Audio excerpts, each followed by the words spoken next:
What up, y'all? It's Rob here from the Geek Abides. Today I'm reviewing the new John Cusack movie, Cell.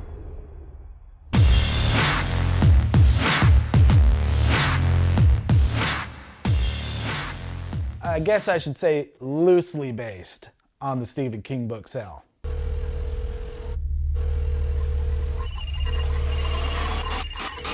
So this movie is about a massive pulse that gets sent out via cell phones that literally turns anybody on their cell phone into a mindless zombie. John Cusack plays Clay Rydell, who is a graphic artist living by himself in a city, estranged from his wife and son. When the shit goes down, when the pulse hits and turns everybody into zombies, he's in an airport. He's on the cell phone talking to his kid when his battery dies.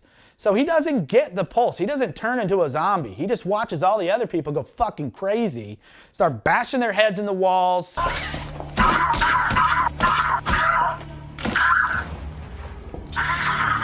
And he has to figure out a way to survive and also get to New England to rescue his son and wife. Along the way, he meets a man named Tom McCourt, played by Samuel L. Jackson. They band together because they know working together is the only way to survive. And that's pretty much it. The rest of the movie is just kind of a road trip between these two guys.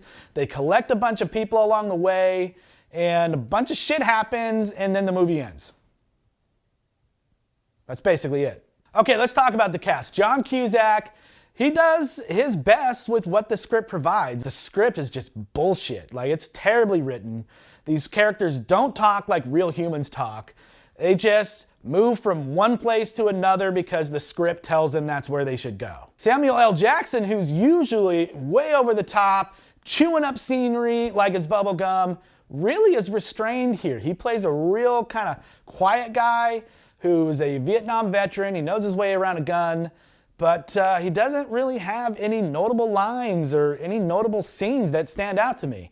English, motherfucker, do you speak it? He just kind of runs behind John Cusack shooting people, and that's really all he's good for. That's really a waste of Sam Jackson, man. Let's talk about the director, Tod Williams. Most notable movie that he's made that I can remember is Paranormal Activity 2, and that film was a piece of shit. This film is not that great. The movie just kind of uses the same old scenery. It's just kind of like dead looking forest. There's nothing pretty to look at.